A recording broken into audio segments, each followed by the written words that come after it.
Good afternoon, everyone, and welcome to El Cockerel, episode 6, The Wolf of Wall Street. Hence, the name, obviously, the title of the show is because we'll be talking about some finances today. And I have with me, the usual, my stalwart, who's back from his vacation, Colin. How are you, Hey, Colin? I'm good. I'm good. Excited for today's show. Um, excited to learn some things. Yeah. Hope you guys are well. Adrian, good to see you. It's been a long And time. yeah, I was going to say, and Adrian, the man with all the knowledge. I don't know about all the knowledge. How are you today, Adrian? I'm fine. I'm fine. Yeah. I'm looking forward to this transfer window. I'm not with trepidation like others. I'm really looking forward to this one. Cool. Right. So we'll start then. Right. To start the show, it's been called the Wolf of Wall Street because the last few days, we're being linked with MSP investment. So I was going to ask you, Adrian, what are your thoughts about it? Are they good or bad or indifferent? What are your thoughts about it all? Well, the devil's in the detail, isn't it? When we need to know more. We need to know a lot more. MSP were trying to get a stake in Everton, but Everton thought their offer wasn't good enough for the stake that they wanted, basically. And Everton are desperate for money. I mean, they're about 200 million. They have to somehow conjure up about 200 million or something.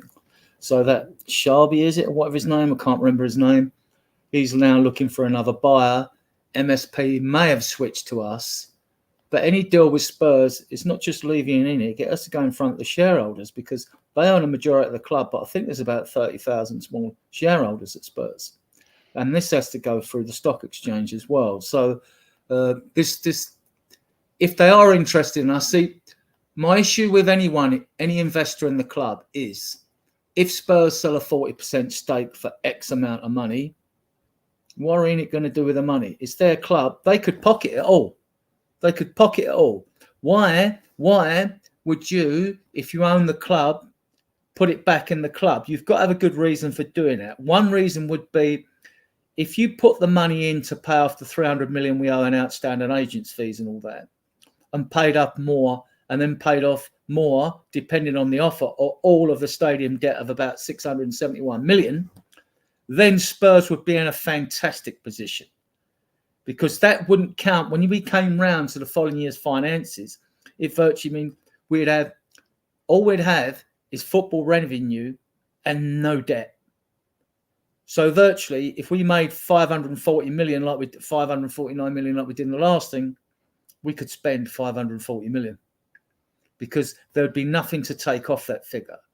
Because there's a new rule stand which is going to be ratified. If you make 540 million, you then take off all the Spurs football-related expenditure. So that would be the 251.1 million in wages. That would be 60 million because you've got to sort of take into consideration that the 300 million we owe in transfer fees and agent fees, that'll be amortized over 5 years. So 60 million of that. So now at 311 million, we've got 20 million plus in stadium interest. So you're now at 330 million. Now we made 549. Say, just for argument's sake, say all the other football-related expenditure, which you'd have a long list of, like overseas pre-season tours cost money, 5-star hotels, air flights, running the stadium cost, blah, blah, blah. So it's 349 million. So then Spurs would then have 200 million left. Now, under the new rules to be ratified in June, if you're a Premier League club, you can spend 85% of that money, which would be 170 mil. If you're in Europe, it's 5% less because their rules are 80%.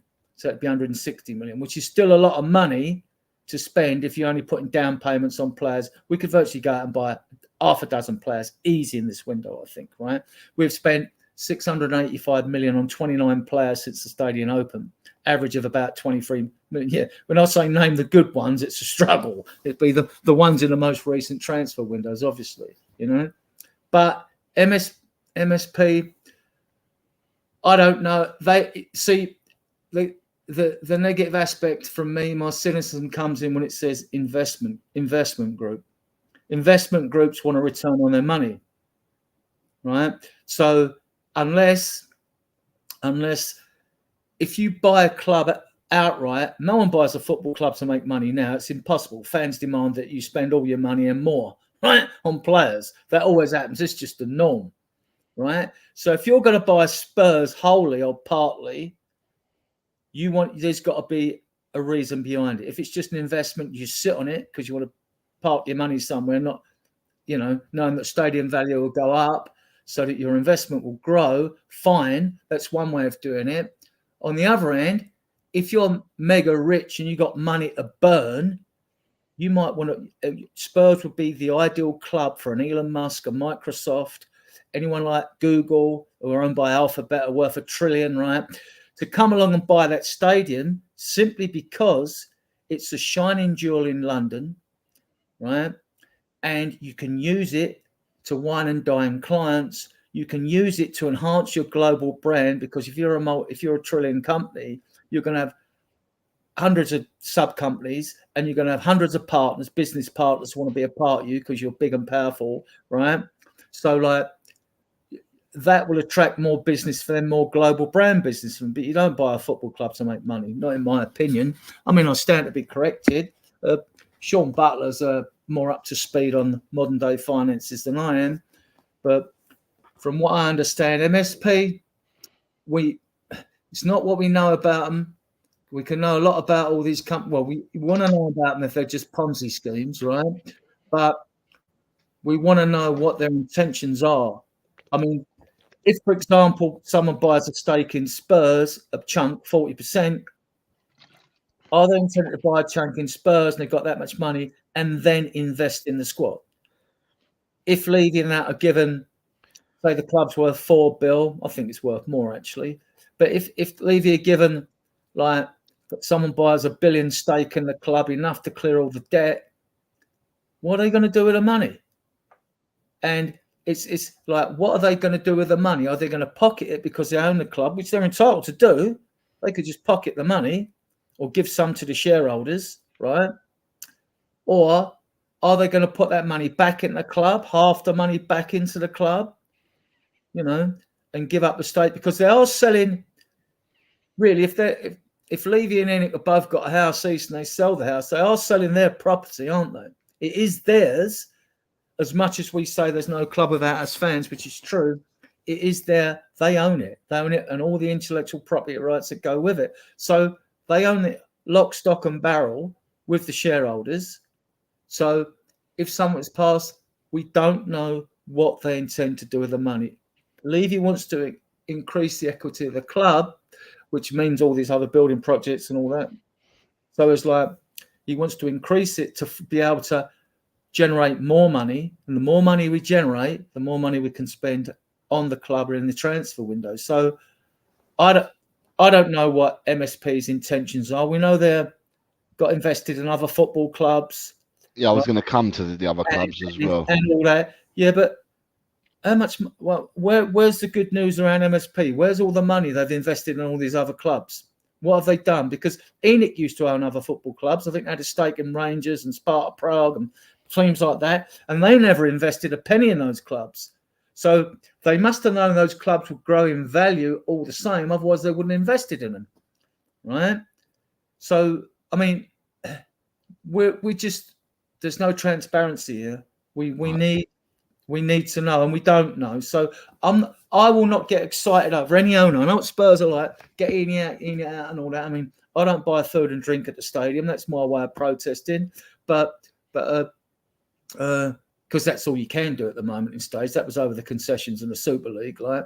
But I can't give you a direct answer, and I actually don't believe the club have had anything to do with MSP, because if they were really an ambitious investment company, they wouldn't have gone to Everton in the first place. They'd come to us, or they'd have done an attempt like Ratcliffe did with Man United.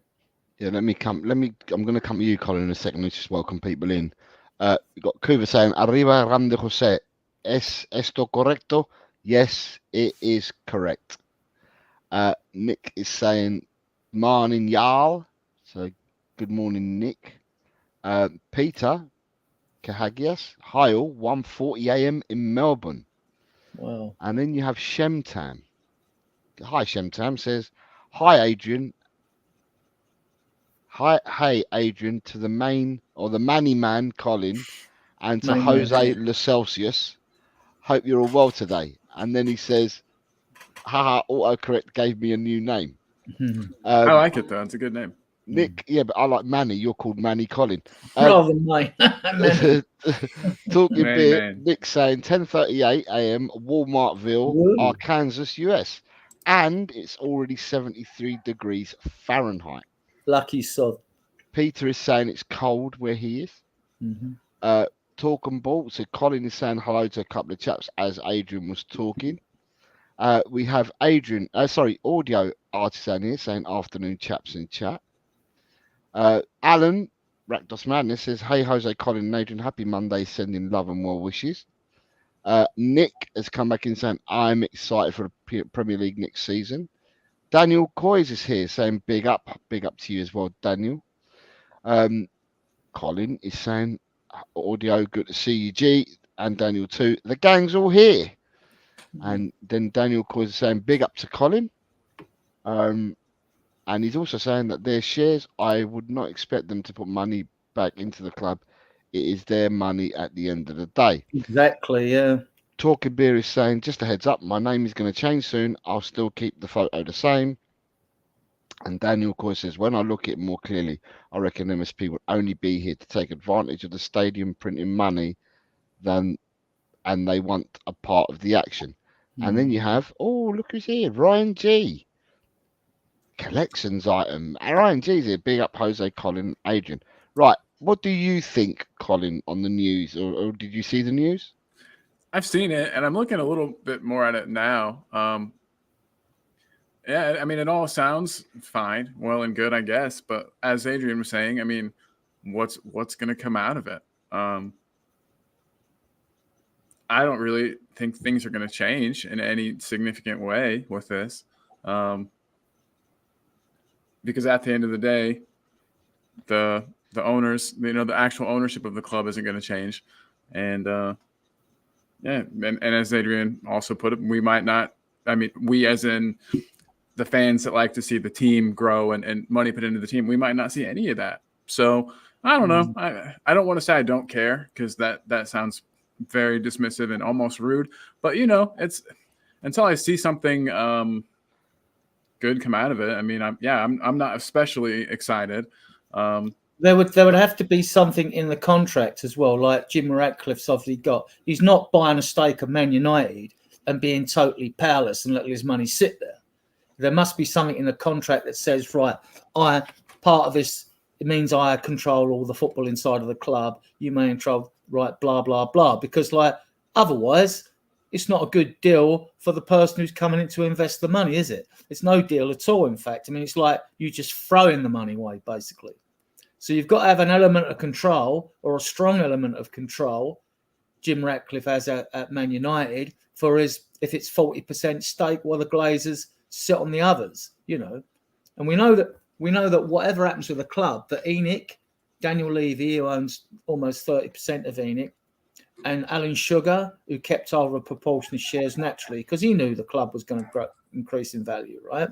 So they're never going to relinquish all their shares, no matter what happens in the future. They'll come down to family members and all that, no matter who controls the club. So they're always going to hold a percentage of the club. They're never going to let it go. So unless they got offered a mental amount of money, right, then they might. So I don't see the ownership. I mean, as much as I always said I wouldn't mind new owners, but my proviso on new owners is, if we can get owners that, under the current and new rules to be ratified in June, can maximise our investment in the squad under the rules in the transfer window. That has always been my argument. Because talk of we've got hundreds and hundreds of millions to spend is absolute rubbish, right? What we've actually averagely spent since the stadium opened is £137 million a year, right? So we know we've wasted a lot of that on players. We can all name the more expensive ones. So we know that no matter But we know if we keep the club going as it is, all right, we want to invest more. But even with a minimum 100 mil spend, we should be able to put 20 mil down on 5 players. And if they were 60 mil players, the only proviso with it, when you've got to balance what your revenue is for a year against your total football expenditure, what you have to balance out, you can go and buy these very expensive players, even 100 mil players now. You can do it for a few seasons. But say, for example, you bought 500 mil players. That ain't going to happen, right? But just for example, and you put 20 million down on each. You now got 80 million left to pay off on 5 players, which is 400 million, right? That 300 million I said to you earlier, which was outstanding agents' fees and all that, we've took 60 mil off of that, right, for this year. That's 240 million. You now add this 400 million to that 240 million, which is now 640 million, which you'll take off your revenue stream and your wages, etc., next year. And then the figure that's left will probably be less than 160 million. It might be 100 million then, because you're only going to take the same fifth, 20% off that amount. So if you did buy 500 million players and you've now got that extra money to take off, you take the fifth off again, right? Because it'll be amortized over 5 years. And then the figure that's, to add to your expenses. So your spending would, if you kept spending big after 2 or 3 years, you'd find you'd be very restricted on what you can spend in the transfer window if you're not selling players, right? So Spurs are in a very good position. We can go out and smash it in this window if we wanted to. If we get Eze, that'd be a brilliant signing. Imagine Eze, Nico Williams, and Danny Almo, right? You know what I mean? But, talk of other players like Gibbs, White, and all that. We'll come to that. I just wanted to get MSP out of the way, right? And say hello to a few people, because some people have put stuff in there. So you got Eugene says, "Hi everyone, big up." Then Ryan G saying, "What's the news? I've only just got home, not looked at anything today." Eugene says the MSG deal is off. And then he also says, Levy out, will not let go control of the club. I said it yesterday on Dan's show. Alan is saying, I thought Spurs shut down the links to MSP in a fan advisory board meeting. Hasper, hi Harry, hope you're well, mate, says Levy will never let go of his control over us, hence why we must force him out. And then, so bring it to that. Yeah, I read a comment, or it was today, football.london said that the MSP talks were shot. Well, they said when the fan advisory board, there was a meeting earlier on this week, and they turned around and they said that there's been no discussions with MSP, right? To me, there's no smoke without fire, is what I'm going to say. And I think that they have spoken to people. They're just not saying they have. I think they have spoken to people in the last 12 months, if not longer, but they're just denying everything, and they have been for the last year or so. Every time there's a link, they deny it. So when it was somebody else about 6 months ago, they denied that as well. So I just think they're denying it, but I think that they have been talking to other people. That's my personal opinion. I don't think they've got the money, personally. I mean, they might be worth a lot of money, but it's different being able to stump up the money. I mean, the talk of Everton was something I read was about 158 million they were going to invest, or something like that. That's nowhere near. I mean, if you're coming to Spurs and wanting to buy any sort of stake, you got to be talking 500 million upwards, or Levy's not interested. It's just too small an amount. It's too small. It's miles too small an amount. So I think, don't get me wrong, there are bigger American institutions out there that are interested, especially with now that Spurs have got the NFL and all that. They'll be able to promote their global brands if they come to Tottenham, and there's more than one. They'll be queuing up. I mean, Rothschilds have been given the job through Levy to seek out potential investors. So it won't just be like MSP. It's exactly what I'm saying, Adrian. I think that they've been speaking to people for about a year to 18 months, but every time a link comes out with a group that's spoken to Tottenham, it's always been shot down by the club. But I think my personal opinion is, and I've got nothing to base, I ain't got no facts to base it on, but I think there have been talks with groups or people in the last 12 to 18 months, but the club keeps shooting it down, saying, no, we've not spoken to no one. That's just my personal opinion. With the Americans, it's always going to be politically sensitive, whoever comes in, because no one who's worth that amount of money comes in squeaky clean, right? So, I mean, and I don't know with regard to American companies if we have to factor the American election in, which is in November, isn't it, Colin? Is it November, the election? So maybe nothing, there's no rush anyway, is there? Because all what we want to see is a good transfer window. Anything else, that's our main focus now, isn't it? So there's no rush on this. And I'm not going to get excited over any investor until I've looked at it, or someone like Sean Butler runs the rule over him. Like, he is more in the know than I am. You got Jess here saying afternoon all, good afternoon, Jess. And I saw somebody else come in. Yeah, there he is. You've got Mr. Shear Coba saying good day to all of us and to everyone in the chat. And then you also got he's glad to see that you've made it back, Colin, by the way. And you got Eugene says the club needs money. We need it for the property projects that are coming up. So what I will say is I've started a comment here and I'll say good afternoon. Good afternoon to Chris Lonnie. He says, good evening, everyone. Adrian, are the agents' fees spread out over a few years also? Yeah. Well, look at it logically, right? You pay, now the rules are, you can sign any player you want. You can sign him for 8 years, 10 years. I mean, Chelsea didn't break the rules, amortising their fees for the players they bought for 80 upwards to 100 mil upwards over there. They did it over 8 years. That rule was changed. That loophole has been changed. It's 5 years. We can still sign players 6-year contracts, 8-year contracts, but you have to pay the transfer fee over 5 years.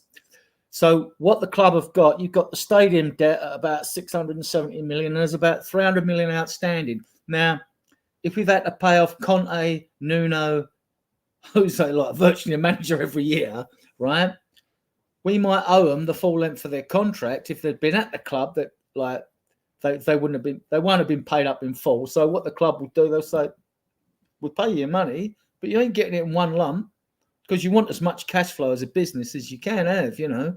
So they will do any outstanding agents' fees. They'll be paid over the length of probably the player's contract, the same time what's owed on the player, you know. And the same for ex-managers. You know, whether Conte and Mourinho have been paid up. I don't know how long Mourinho's been gone now. But you'd think if he had a contract over 5 years, then if we're going to owe him money, why would you give him all as a lump sum? It's easy to say get rid of him, but you can be using that money for other things. So pay him yearly. They might pay him all up in once, but definitely the players' fees, transfer fees will be paid. Well, it depends how the deals are structured. If you get a club that digs his heels in, I know one time the club that was selling a player at Barcelona demanded all the money up front and you're not getting the sale. And these are rare events. So, you know, most clubs will bite your hand off for a 15, 20 mil down payment. They will bite your hand off because European clubs mainly, because they're skint. Right, so I hope that answers it for you, Chris. Rob Belcher's here. Good afternoon, Rob. It says, good afternoon, all you El Cocorellas. Hope you're having a chilled day. And then Ryan's made a comment, which, where is it? Right. He says, have you seen Cunha linked to Man United for 60 mil and Neto linked to Arsenal for 60 mil, Jose? Both of our best players could be going. And you've got Daniel says, because Daniel and Ryan are mates, he says, I will cash in on both, mate. Neto is injury prone. Let's be real. Before this season, Cunha was nowhere near a £60 million player. Cash while the price is hot. Chris Lonnie's thanking you, Adrian, for you going over that.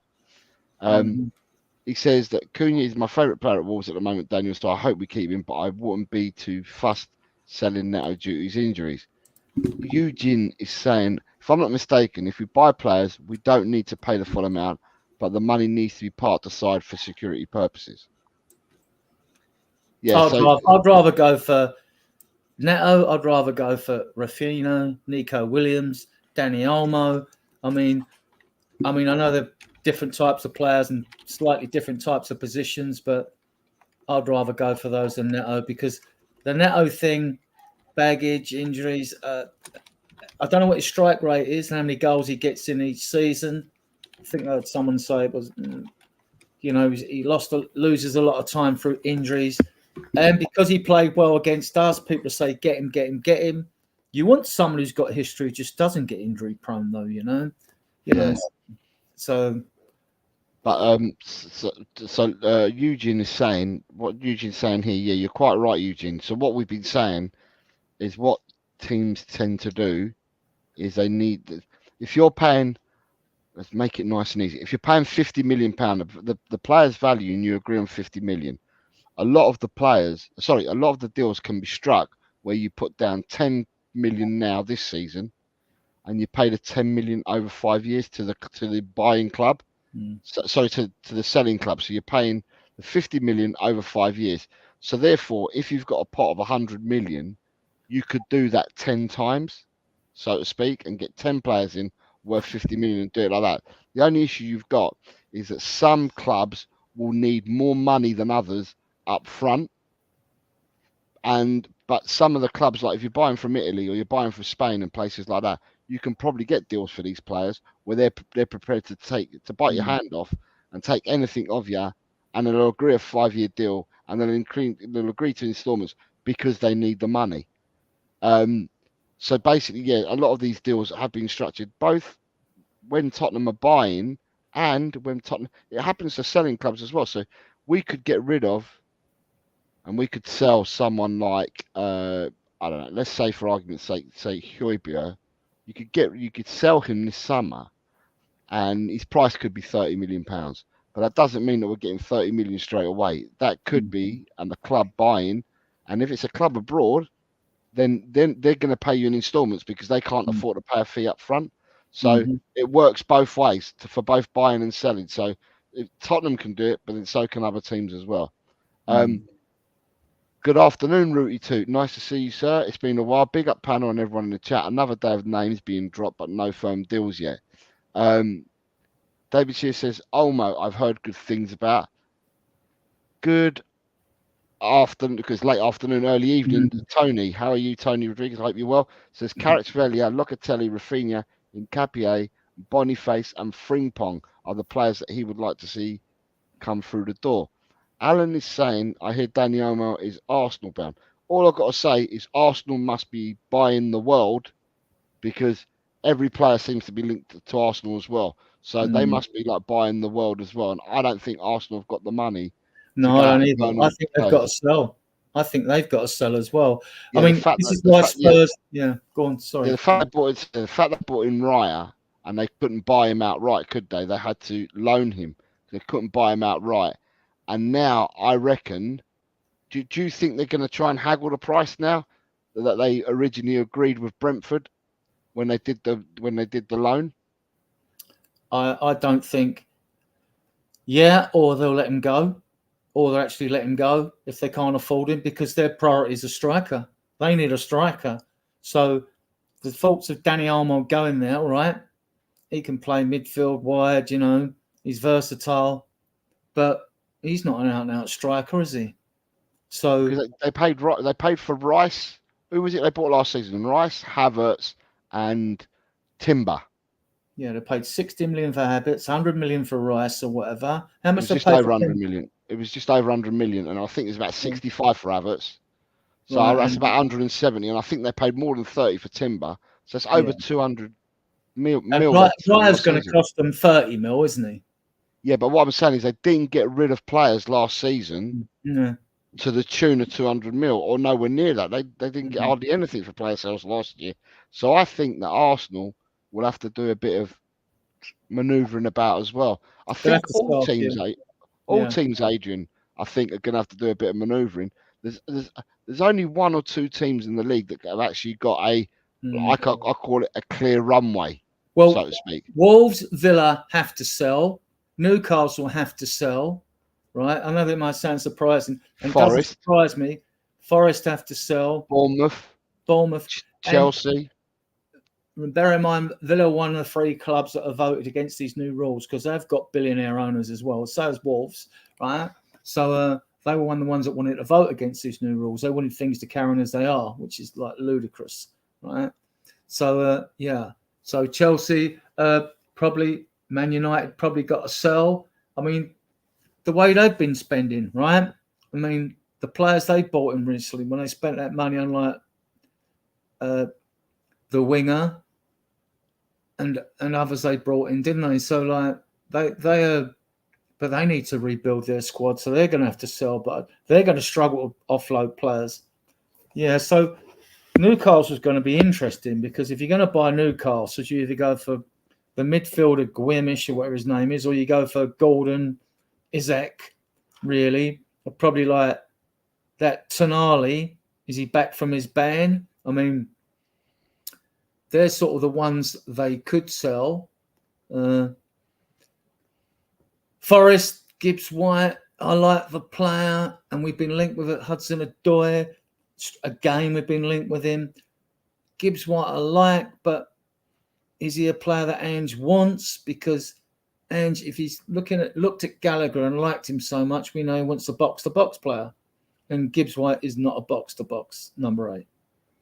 So I'm looking at seeing if we're interested in that. Unless we don't know, Ange has done it to us before, unless Ange is thinking of tweaking the system and changing the system, then everything's up for grabs then. Because we know, right? We know that with the squad he's got, he could switch to a back 5. We know he could switch to more of a 4-3-3, right? You know, you could, like, if you want to have 2 strikers in the middle, you could, switch to a winger who plays on both sides.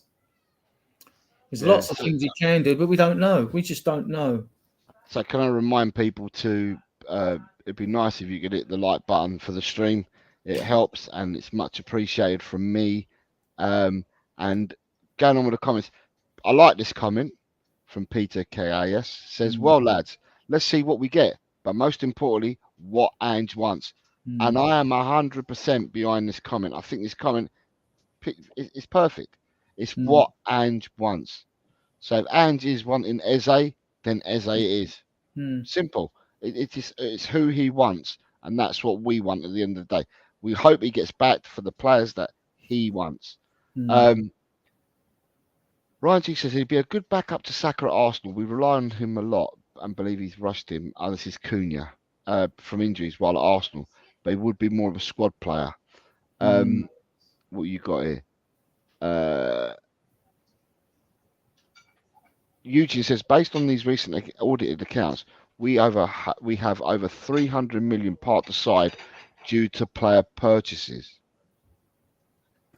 Disagree with that figure. We got enough. We got enough money to get who we want in this window. Let's put it that way. Even if we have to amortize a lot of that fee that goes on to the debt for players and agents and things like that afterwards. We can do what we want in this window. If we really want to go for it, we can go for it. So we'll see. And it's interesting because when we're linked, I'm also thinking, I don't know if you guys should be thinking, is what is the overlay? What is the overlay of 11 players, 2 in each position over the others? If Werner's in now as a loanee, is he just back up to Son on the left?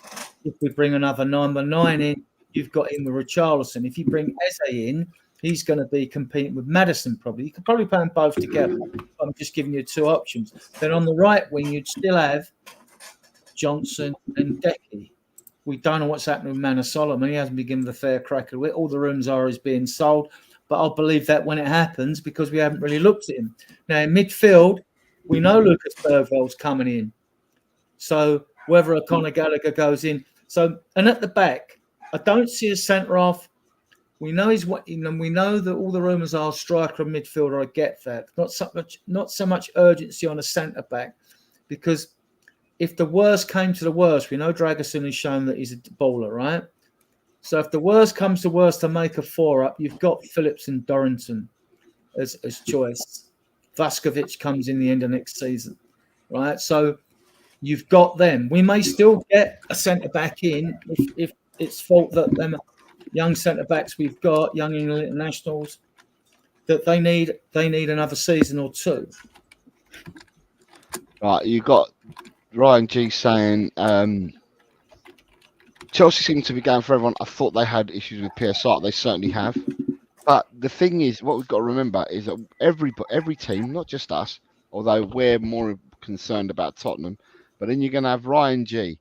You're going to have other people in the chat that may support other teams, and their clubs are going to be linked with players coming and going as well. So everyone's going to get linked. So Chelsea might be linked with all the players, but Chelsea have definitely got issues with PSR. Chelsea have got big issues. They haven't been charged yet. Todd Bowley admitted financial irregularities when he first turned up the club. Chelsea, with their PSR and amortising the debt on the players they've brought in over 8 years, they're probably okay with that on paper, but they're not okay financially because they still are the wrong end of what can be spent. They still need to sell players, and they were trying to sell us their hotel for 70 million to one of their other companies, which the Premier League haven't ratified, but the Premier League is still case building against Chelsea. There's finances that were given to one of the executives over a property. There's other stuff where wages have been paid through other companies and whatever. These are all rumours and all that. But the fact that the Premier League haven't charged Chelsea tells me anyway that if it's just a case of one or two offences, they'd have been charged by now. This isn't one or two offences. I think Chelsea are in big trouble when it comes to answering. When they are finally charged, they will face a host of charges, in my opinion. Right? So, I don't know. Hi, Drew Lala. Right, yeah. Drew So that's a wait and see. That like Man City, that's a wait and see. But Chelsea fans will be sweating.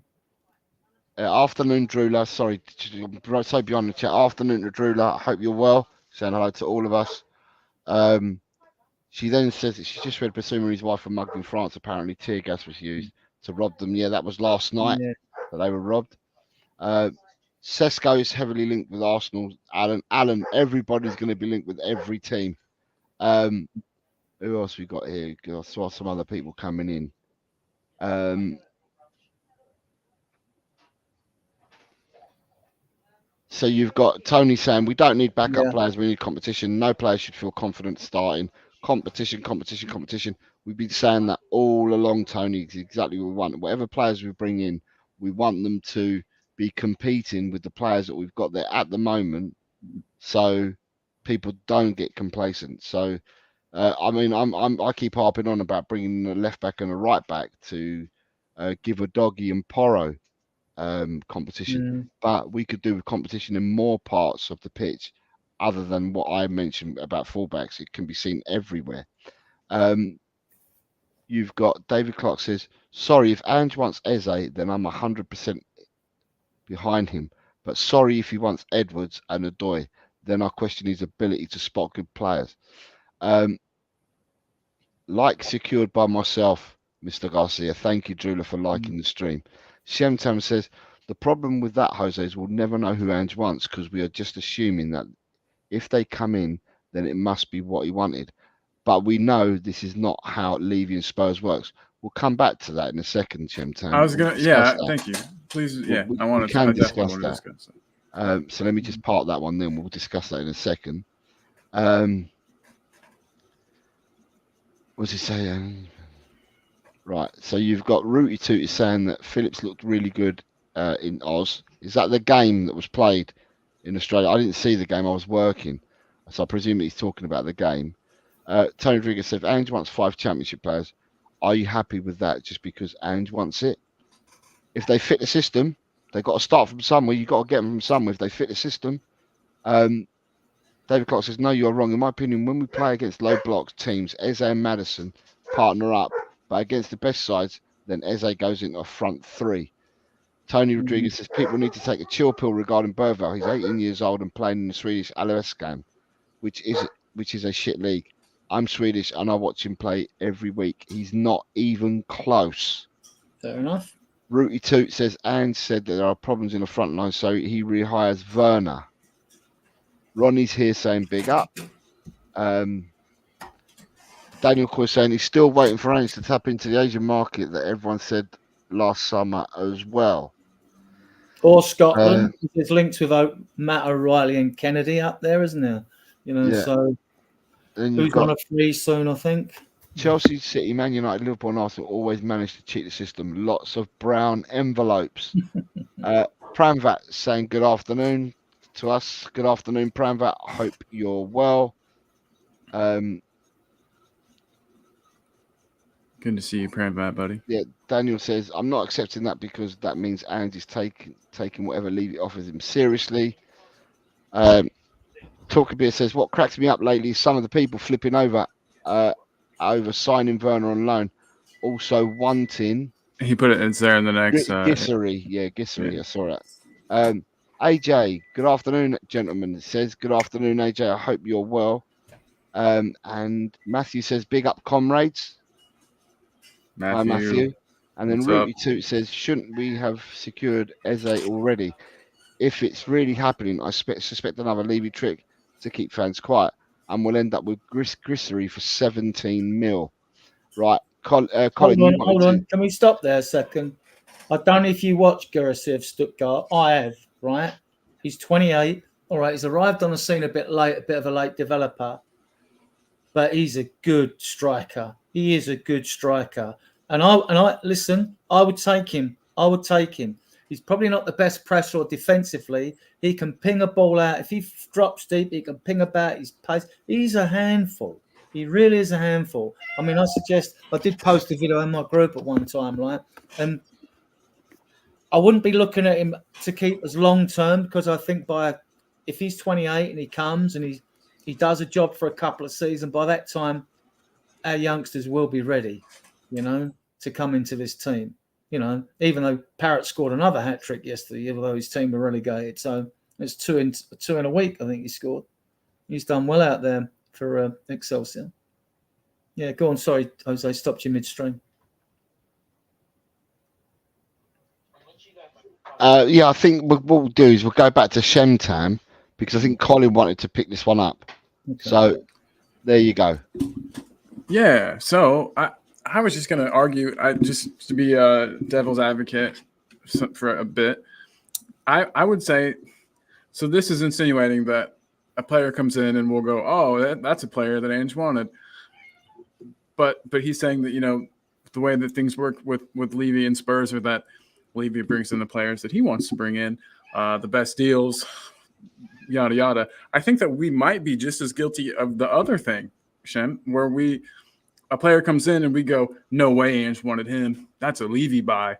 When, you know what I mean? So I guess I just was wanted to kind of challenge that and say that maybe as a fan base, we're actually doing the other thing where if a player comes in and it's a good deal or they're not, some expensive player that we all know, then we'll go, oh shit, typical Levy signing, typical Daniel Levy when, we got to, myself, all of us have to be careful not to do that, I think, because I agree with your analysis, Colin, completely. I mean, if you we had looked at Brennan Johnson with Paratici before he came in, right? He would have then been, Ange would then have been asked, do you want him or not? Apparently they said he looked at him when he was at Celtic and all, I don't know about that, but he would have said yes, and I'll come to it. Now, the Werner deal come up in January, and he was an opportunist to sign him. So Ange would have been asked, did he want him? Yes. Now, why did he want both players? And they are down to Ange. Because when you look at Ange's system, he plays two pacey wingers wide that hug the touchline. They are Ange signings. Now, I didn't want either because it's what I didn't want Johnson. I just thought 47 million with add-ons for a player who's not oven ready. We're not really going to progress. I mean, what are we, a training scheme, for these players coming in at big prices? Werner, all right, proven international, good player. And gets into good positions. He's had good games for us. My only qualms with Werner is his finishing is so poor, right? Other than that, he's a good footballer. If you just want a team to be mid-table or whatever, a different sort of team, fine. If we want to win trophies, our front three, which has been pants, right? We've got to have 3 players there that score goals. No good saying you're a creative player. I don't give a damn. You're a wide player. I want 10 goals from you, or I don't want you. It's simple. So, no way. Werner, I've seen it in other groups, and some said, "Oh, if we sign Werner on loan, I'm Ange, I'm out." All right, you be Ange, yeah, I'm in. I'm in Ange. I trust Ange. I'm in Ange all next season, because I think he deserves that time. We can't keep binning managers, right? So I'm in Ange, even past Christmas. Even if we have bumps in the road with the new players, I'm in Ange all season. See where we are after January transfer window, coming to the second half of that season, then we'll know what sort of season we are having. Yeah. So no, Johnson. At least Johnson's got potential and a higher ceiling, whereas Werner's reached his ceiling, in my opinion. He's not going to get any better now, right? So he's a good player, but he just hasn't got the all-round package we need from a left winger. So I hope he's second fiddle to Son, actually. Yeah, I hope we get Son out of the middle. God, it's so easy I know that we could get into this and talk about this for a while, but it's so easy for 2 strong central defenders to absolutely bully Sonny out of a game completely. So I'd be very happy to have Sonny back on the wing where I think he's able to be more effective. And as far as Werner goes, I don't know. His finishing, he could tighten that back up. He at one point in his career was a good finisher. It's weird that just disappeared, but it wouldn't be the first time it's happened to players. I agree. It's just we can't just assume just because a player was a good deal that it was all Levy and that Ange didn't want them, which I think sometimes happens. That's all I was going to say about that. And so for me, absolutely hit the likes, guys. Sorry. Yeah. So for me, going back on Shamtam's comment, right? Whose signing was Vicario? Paratici. Did Ange want him? Just saying, because we know at the end of the day, the club are going to keep guarded who they want to buy, because otherwise, if you're going into the players, then everyone else is going to go in for them as well. So we were all talking about last summer. All the talk was about Raya coming to Tottenham. Yeah, it was going to be, you could get him for 40 million quid or whatever it was they were spouting about for last year, and it was Raya, and there was another goalkeeper. It was 2 goalkeepers, but the other goalkeeper fell by the wayside, and then it was all about Raya, 40 million for Raya. And we decided that we were told that we weren't going to pay 40 million for Raya, and that we dropped it. And all of a sudden, the news then came out a couple of days later, because we follow social media like sheep. And then all of a sudden, social media said that Tottenham have signed Vicario for 17 million or whatever it was. And everyone was turning around saying, it's Levy, and what he's doing, he's penny pinching again. Instead of going for Raya, he's gone for the cheap option, blah, blah, blah, blah, blah. And that's what the narrative was then. Until you start looking deeper into it, and Adrian, you'll notice that he was actually scouted for 6 months by Paratici. So Paratici, Porro, Conte. But these players were scouted for. So it's not just VDV was definitely Ange. Yeah, but what I'm saying, it wasn't done on a whim, Adrian. We didn't sign Vicario on a whim, right? Romero's Paratici. So we didn't sign him on a whim, right? So what I'm saying is, and then also as well, didn't, if I remember rightly, because my memory, I'm getting old, but a year ago, I'm going to think about this. A year ago, didn't Ange turn around and say that he spoke to Vicario, and there was talk about their conversation they had? Didn't Vicario also talk when he signed for Tottenham? Didn't he talk about a conversation that he'd had as well with Postecoglou? And then he talked about signing. He would sign the contract in blood, and he would have walked from Italy to come to our club and that. So, therefore, sometimes, right, it's good to not know the players that you're going for, because you keep them under the radar. How much is Vicario worth now?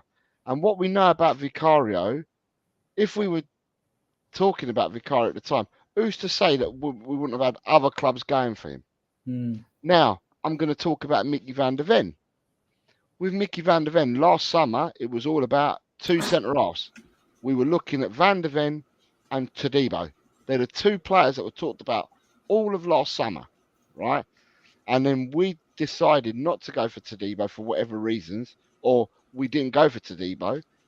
And then people can make their own assumptions, their own reasons, and whatever. But we plumbed for Van der Ven. I remember last season being told or hearing from the fan base, Levy again, innit? Levy's gone for the cheaper option. Blah blah blah. Now, is it that he went for the cheaper option, or is it that we scouted the players fully and that Van der Ven was then the choice that they've gone for? Van der Ven also spoke about speaking to Postecoglou. Postecoglou also did interviews about speaking to Van der Ven. So therefore, even though it can be Paratici, Langer, all these people that strike the deals and that, it doesn't mean, what I'm trying to get to is that he's also got to say it. Yeah, I think Ange likes to speak to any potential incomings to just get an insight into the psychology of the player. And if an alarm bell rings in his head, he thinks twice, either asks his team to double check or just says, nah, I don't like that player, I don't like his attitude or whatever it is, so, but you might not be able to tell that in one conversation, but he is talking to them all actually. So look, there will be a list of players and in lots of positions, because our recruitment team won't be ain't just got, started work now because the transfer window opens on Friday the 14th when the Euros start. They would have been working all season. They'd have been asking. They'll be talking to agents and all that. And the interesting thing is, once you're talking to the club, like Spurs are with Palace, that's good, because that means you've already spoken to the player and the agent. So now you're discussing a deal, how to structure a deal, right? That's why I think we will go in big for Eze. And when the media tries to wind Spurs up over other clubs coming in, not in this window, because if we're going to spend 60 million on Eze, I don't know many other clubs that are going to pay out 60 mil. I just don't see it. I just don't see some of the clubs, because one, you've got to need that player in that position, right? So as well. So you have to look at that. If you've got competition, do they need him? All right, Eze would improve lots of squads, but do they need him? Do their priorities lie elsewhere? I think we've got a very good chance of getting Eze. I think he wants to come. And rumour is that Santiago Jimenez also wants to come. So, yeah, at the end of the day, but I listen. I understand everyone, and I understand a lot of people's frustrations that Werner has been announced. I think we cleared this last week, I think a few of us on the shows, I did a show every day last week, and I think that the general consensus was that the reason why it was announced is because it's been leaked. Otherwise, they may not have announced it to a bit later, but it was leaked and it's been announced early. It won't be the only signing that we make this summer.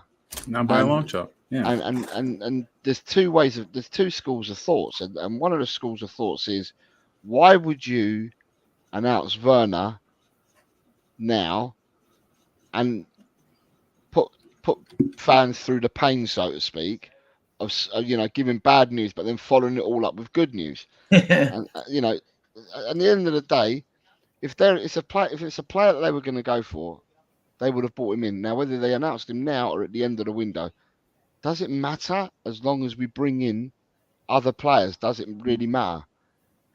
At the end of the day, if you bring in a load of other players, I mean, we're already talking.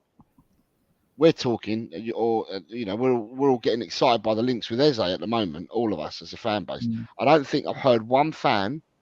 I've not seen one fan in the chat, unless I'm wrong. I've not seen one fan in the chat here or in any other streams that says, "No, I don't want Eze." Everyone is creaming themselves that they want someone like Eze at the club. So if you make a lot of decent signings, then you're all going to forget. You'll forget about Werner. Now, what I will say as well also is, obviously, Adrian, you got to see him firsthand, and it's interesting because I'm going to say stats don't lie, right? Now, stats don't lie, but people will use stats to influence and I'm talking about the fan base now, people use stats to influence their argument, whether it's this way or whether it's that way. At the end of the day, all I'm going to say is that what will we think of Werner if Werner has a better season than what he had for the 6 months here? So if he'd done what he did in the 6 months here, but you trebled that or quadrupled that output, then what would people then think of Werner then?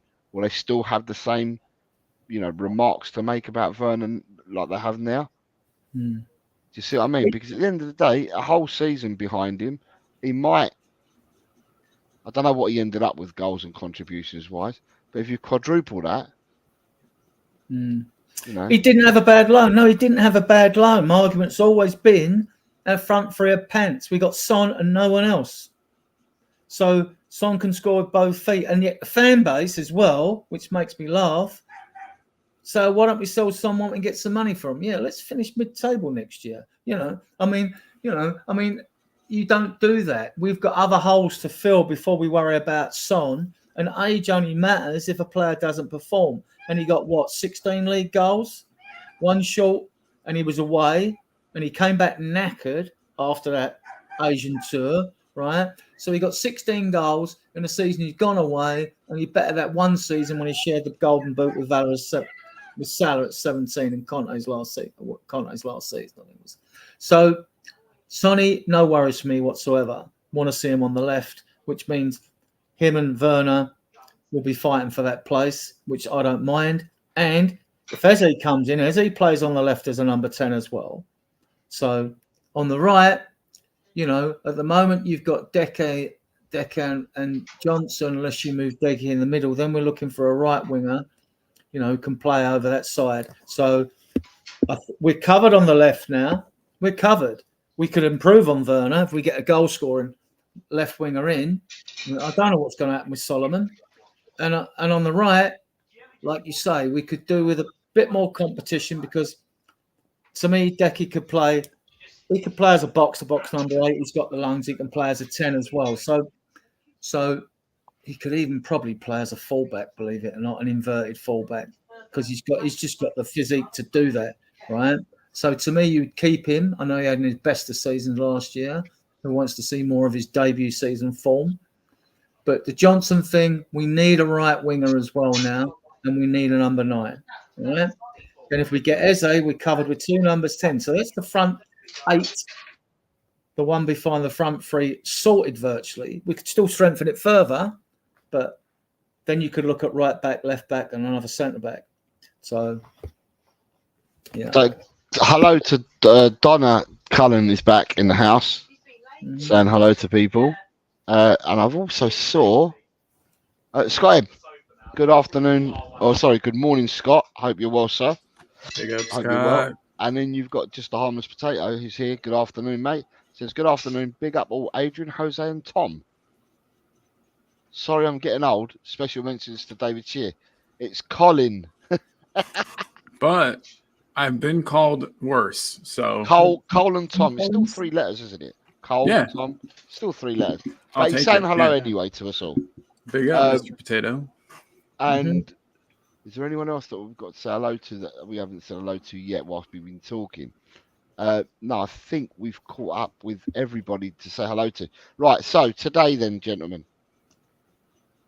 So I saw the link where it came out last night. I had to try and re-find it. So the tweet that I saw from last night with regards Mr. Eze, it came out at 20:46 last night from one Fabrizio Romano. And Fabrizio Romano has said, Tottenham are in advanced talks with Crystal Palace over the signing of Eberechi Eze. Talks started advancing in recent days. Tottenham close to a verbal agreement with players' entourage. Price in the region of 60 to 70 million. Here we go soon. So, what do you, Adrian, you've probably spoken about him already, but I'm going to ask you, Colin, first. Eze to Tottenham, is that a signing that excites you? Yeah. 100%. Yeah. He scored an easy free kick against us. We left a gaping hole for him. But which he scored in the right-hand corner when he took the shot. But no, he's tricky. He's good on the ball. He's got a nice dribble on him. I mean, he can play wide left. He could play midfield. You could probably push him further up, but I see him more as a 10 or a left attacking midfielder, come left winger style player. So I'm just intrigued to see. I'll be going off on a tangent. I like him. I mean, the player's class as far as I'm concerned, and he improves us. He definitely improves us, right? So, and when people have said to me, if it is a number 10, when they said to me, oh, Maddison could do with a player that could play alongside him that can help him out, right? I've seen this in podcasts, right? Well, my answer to that is, why don't Maddison just step up? You know what I mean? Why don't he just step up? Because that's what he's got to do if he's going to keep his place in the team, and we want competition for him.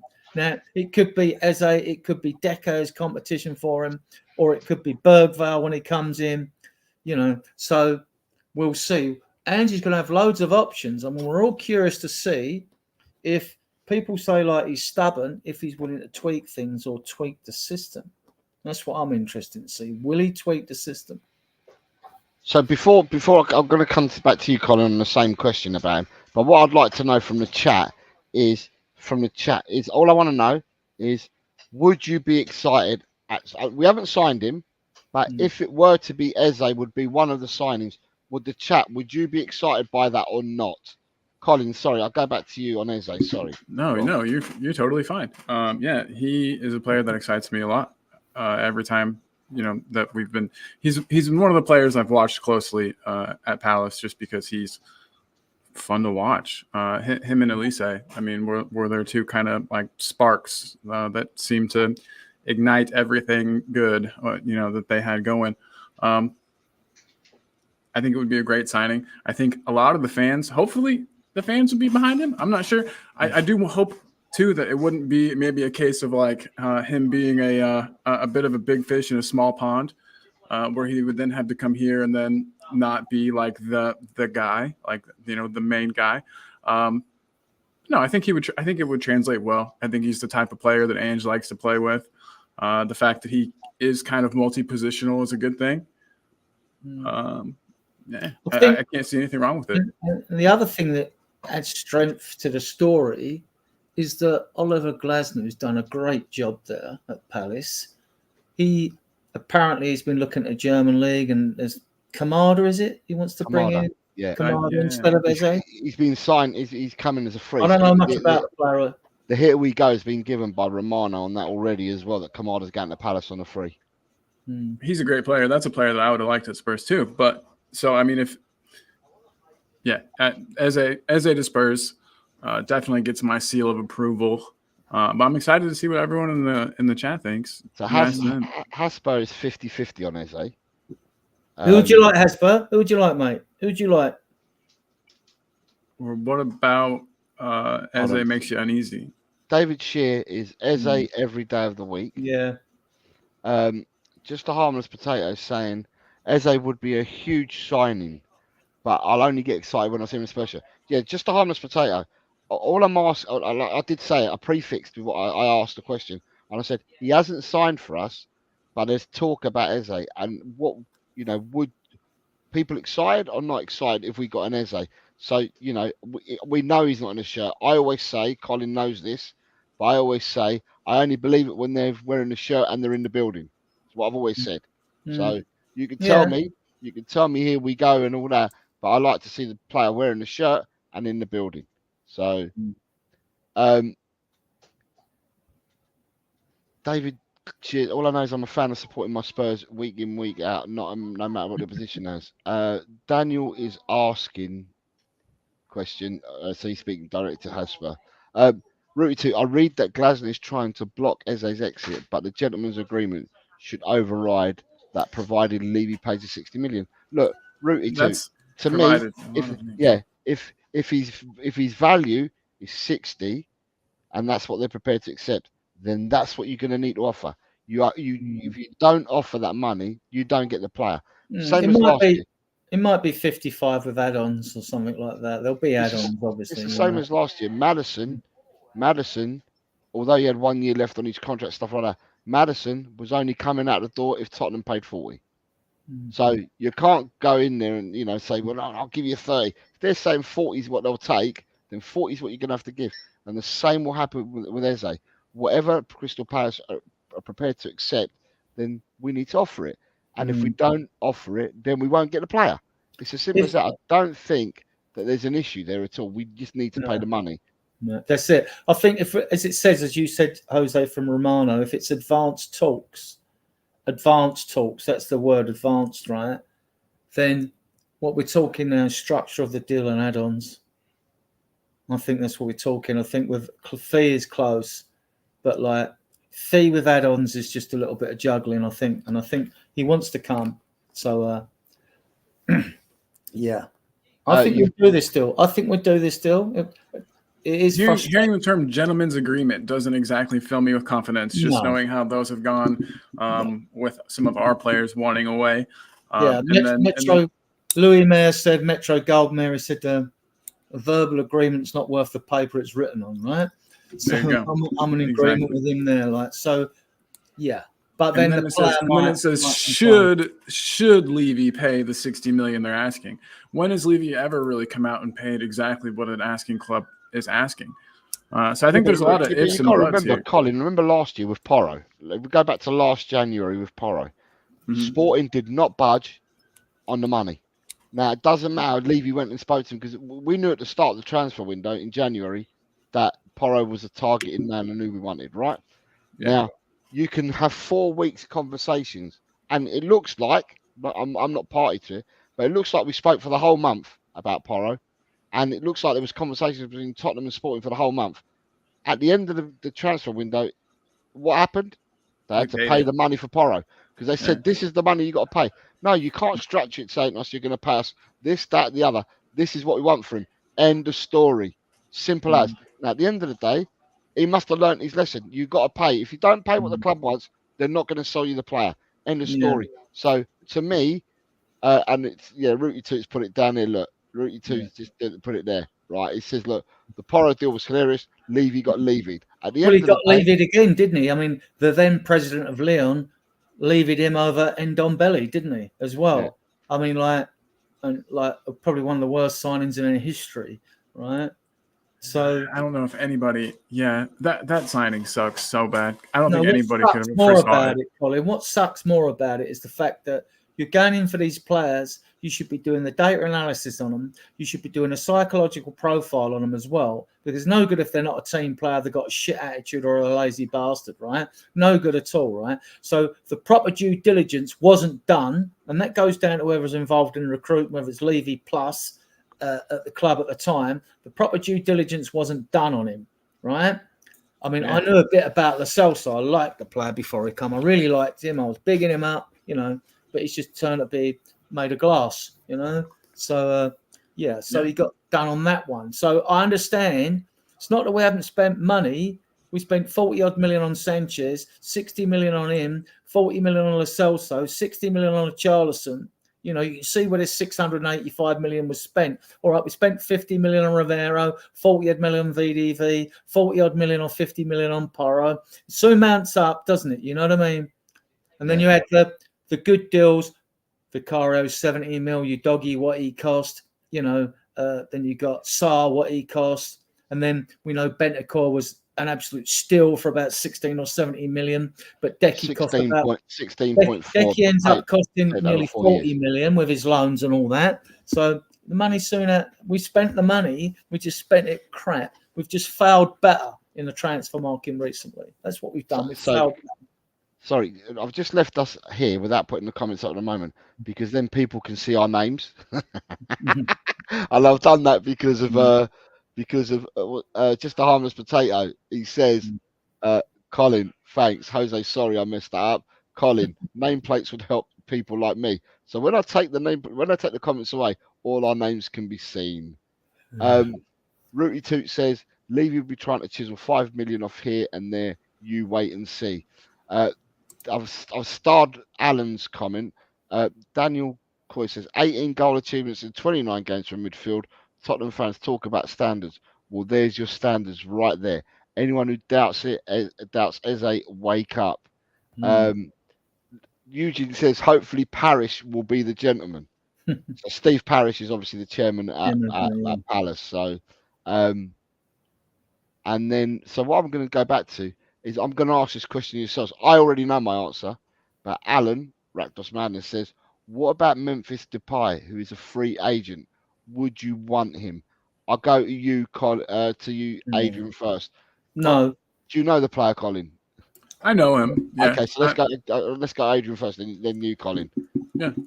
No, because rather than go for someone like Memphis Depay, I mean, it looks like we're looking at even Hudson-Odoi. I'm not too sure about him either. He's 23, but he only cost $3 million from Chelsea.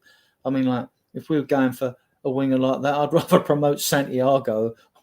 You know, I'd rather promote Santiago, who I think is a wonderful player, but he may not he may not be ready yet. It might be another season or two. This is why these are exciting times for Spurs, because if we can fill quite a few holes now and bring Bergvall in, you know, we're looking good. We're looking good. So I think we're going to have a very good transfer window. I really do. I don't think Eze will be the only marquee signing. So at the moment, no to Memphis Depay. No to Memphis Depay. Colin, Memphis Depay. I have to see what his wages are. That's what I was trying to look up while Adrian was talking. There's no need to see what his wages are, mate. You just either fancy the player or you don't. No, I don't. Alan, I'm going to give it simple to you. It's a no from me, mate. Memphis Depay was a talent, and I'm using my words carefully, was a talent when he was younger. He got all these moves, and he's on all big bucks and all these moves to all the clubs that he's gone to since he was a talent, and it's not worked out at any club he's been at. He's earned a really, really, really, really handsome amount of money throughout his career, but Tottenham should not spend a penny on him in wages, even if he got him on a free. Should not spend a penny on him in funding his bank like other clubs have done. So I say no. It's no for me too, dog. So there's an answer. There's three no's. And in the chat, you've got Ronnie says, Depay, no thanks. Alan's thanking us for commenting. And Rooty Toot says, blimey, I just looked up. Depay is 30. Daniel Coy says, I thought Depay was a crap rapper these days and not a footballer. Spurs letting us know that we were linked to him when we were under Poch. Yeah. So the next one we got is looking at I'm looking at Twit or whatever you call it. There's a post here. So there's a post. Someone said earlier on, right? And I don't know who said this. It was on a show earlier on, right? All about Emerson Royale. That Galatasaray. He wanted to go to Galatasaray or something. Is what someone said on a show earlier. And Galatasaray are interested in him, and that he wanted to go there. But my thoughts are that Galatasaray would not be able to afford the money that Tottenham are looking for to sell him for. But an hour ago, it says Emerson. This is broken an hour ago from Fabrizio Romano. It says Emerson Royale is keen on AC Milan move with Spurs wanting around 20 million quid. He is interested in the move this summer, according to Romano. It is claimed that there is no issue on personal terms and that he joined us from Barcelona in 25.73 million deal in 2021. So I guess I'll go to you, Adrian, because Colin's not there. What fee do you think Tottenham will accept for this player? And is he going? I would take 20 million for him. I would sell him if it's me, but I'd only sell him. See, when we get certain positions like Davies and Emerson, I'd let Davies finish his last year at the club because he can fill in at centre back and left back. But with Emerson, if you're going to sell him, you've got to bring another right back in, go to Robinson at Fulham or someone like that. You know, who's a left back? Is he left? Oh shit! Yeah, Robinson's a left back. Who's that? Rico Henry? Is he? Yeah, but Man City ain't let go of him. Adrian Blake, he's a good player, and Man City won't let go of him. He's another 18-year-old, but he's a first teamer. So you think 20 million, and do you think he's going though, Adrian, as well? Yeah, but I don't know who we bring in to replace him. Okay. We'd Colin. have to. Yeah, Sorry, Colin. Emerson, Right. how much do you think Tottenham would need to accept for him? And 15. do you think he's going? Yes. 15 and yes. I just don't think that. I think it's like a mutual thing. I think that he wants to leave as much as we would like him to leave, and so those things usually work out. I don't think that he. Yeah, I think he goes. But who do we get in to replace him? Great question. I've got another link. I've got another link for right back for you as well, Adrian, in a second, that you may have covered already within your group. But so for me, Emerson is a wanted boy. There are teams out there that want Emerson. So Emerson may not fit the system that we play, but he will fit a system elsewhere. Emerson's not a bad player. He just doesn't suit the system we play. So I think 20 million, you can get 20 million for him. And I think there'll be loads of clubs after him. So, and I also think he's one that could well go. The links I was going to say to you, Adrian, is the Doué brothers at Stade Rennes. Yeah, we've been linked with both of these, and it looks like that we look. All aspects of the club can be improved, can't they? I mean, if we're also as part of our budget bringing in players for the future, I'm not against that. But obviously, I want the first team squad sorted out first. We've got enough good youngsters. I see the link with those two brothers. I see the link with Jude Bellingham's brother. You know, I've seen the link with all these youngsters, and I think we've got enough at the moment. I mean, if you get them for peanuts, fair enough, bring them in, you know. But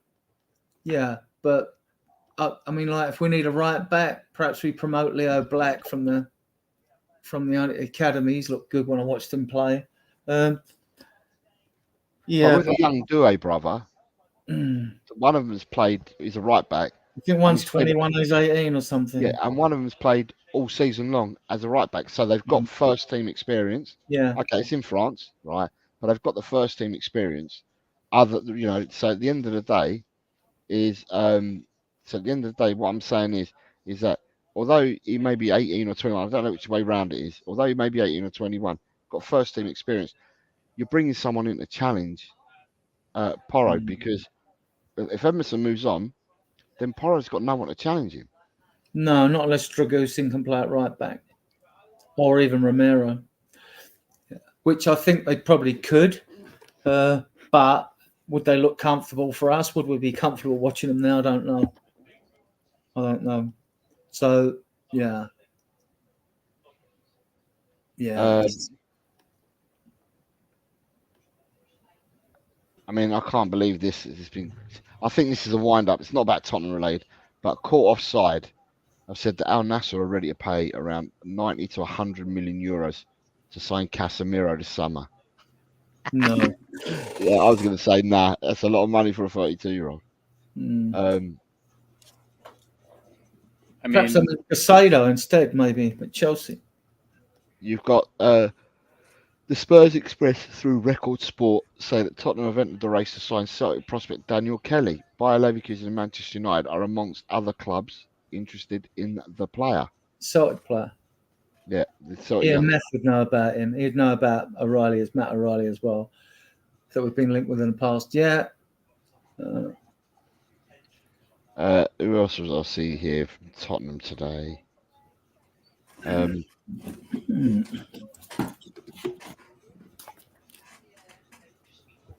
So that's Emerson. Emerson's cool. Emerson's tweeting on quite a few different pages. Emerson again.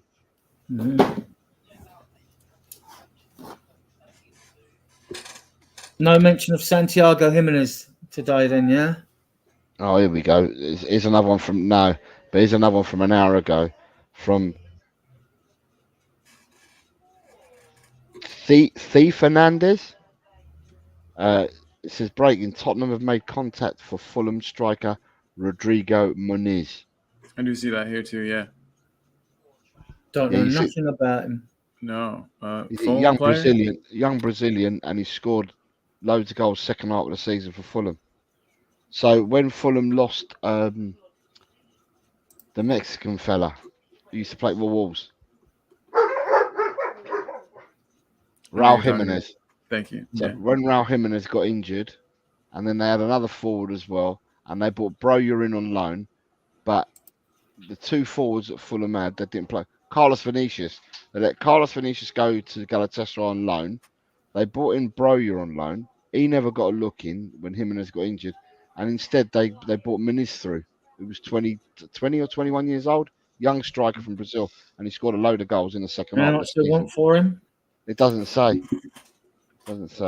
See, we could pick up Nico Williams from Atletico Madrid. I mean, his transfer fee his BP higher than this was 43 million.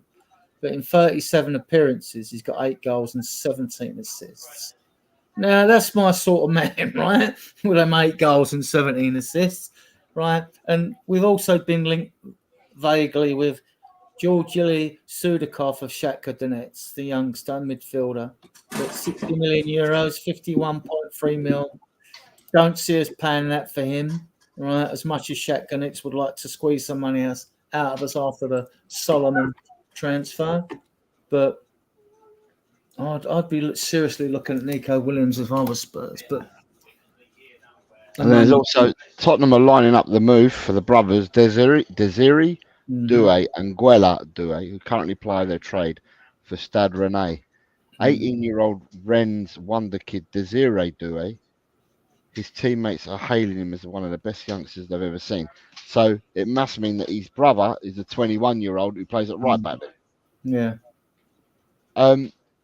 So, here we go. Just last word on Spurs have come in with it. Right. So last word on Spurs is saying Tottenham Hotspur have made contact over a possible move for Rodrigo Muniz this summer. He's currently managed by the company CAA base. With 2 of our players and Santiago Jimenez as well. And Eze, I think. Eze as well, yeah. CAA base are Tottenham's best mates, and I've said this for ages. CAA base are Tottenham's best mates. If you go CAA base, Tottenham will do deals with them all the time. He says it's currently managed by the company CAA base. Muniz has gained notoriety. In the last 16 games he played for Fulham last season, the Brazilian scored 9 goals in the Premier League and also contributed an assist. He only got given his chance the second half of the season, and he ended up doing really well. He's a youngster. He scored against us, Adrian. Yeah, I was just saying, wasn't he the player that scored against us? Yeah, he scored against us. So that's all appearing in the last hour across X as well at the moment. I mean, you say that we're linked to. There's a lot of chat about Santiago Jimenez, right? So, do you think? So, if I said to you, nail your colours to a mast now, Adrian, what forward do you think Tottenham are most likely to bring in the summer? Are you nailing it to Jimenez then? Yeah. More than Tony. It could be Tony. But there'd be I think Andrew would want insurances over Tony. He doesn't want anyone with baggage or poor attitude. If the rumours are that Tony's got a bit of an attitude, he's not going to go anywhere near him. As much as fans might want him, Jimenez, the rumours are he's agreed, which means work's already been done in the background with Feyenoord. So, he dropped off a bit second half of the season, but yeah, I mean, either him, I'd love that Vlahovic though. If it's fullback, I'd love Cambiasso at Juventus because I think he can cover left back and right back for us and left and right midfield. He's 24. So he would. I can't think of many fullbacks though. It's a struggle, isn't it? It is a struggle. We take Hakimi off of PSG. Oh, yeah.